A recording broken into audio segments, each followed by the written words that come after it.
सूरज की मौसेरी बहन बहुत छोटी थी, लेकिन सूरज को उसको ठोकना था। एक दिन घर में सिर्फ सूरज और उसकी बहन थी। इसी मौके का फ़ायदा उठाते हुए सूरज ने अपनी बहन दीपा को ठोक दिया। बात उस समय की है जब सूरज 20 साल का था और वो कॉलेज की पढ़ाई कर रहा था। उसका कॉलेज बहुत बड़ा था और उसके कॉलेज में सारी लड़कियां मिनी स्कर्ट में आती थी। उनको देखकर सूरज का पोपट फड़फड़ाने लगता था। कई बार तो सूरज अपना पोपट टॉयलेट के बाने ठोक कर आता था, लेकिन अब सूरज अपने हाथ से पोपट को ठोक ठोक कर थक गया था। अब उसे लड़कियों के बिल का स्वाद चखना था। कुछ दिनों से सूरज के घर में अशांति फैल गई थी। घर में कुछ अच्छा नहीं हो रहा था, तो घर में उसके एक शांति हवन होने वाला था। उसमें लगभग सारे रिश्तेदार आने वाले थे।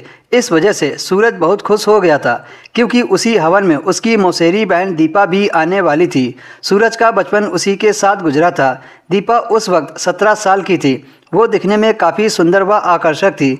बचपन में खेलने के बहाने सूरज ने कई बार उसके बिल में अपनी उंगली डाली थी, जो अब बड़े हुए तो पता चला कि ये कोई खेल नहीं था।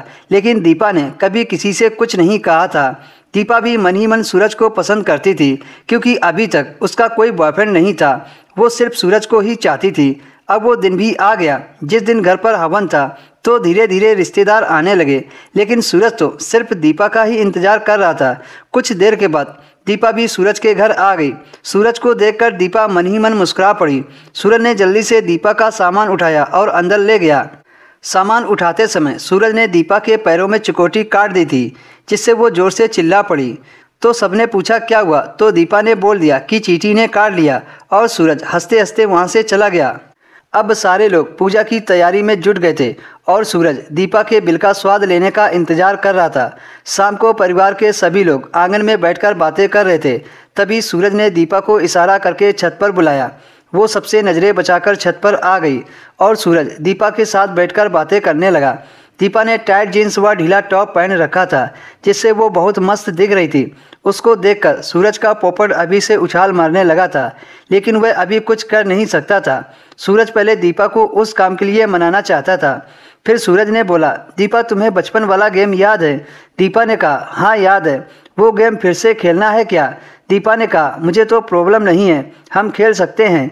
सूरज दीपा के मुंह से ऐसी बात सुनकर मन ही मन खुश हो गया।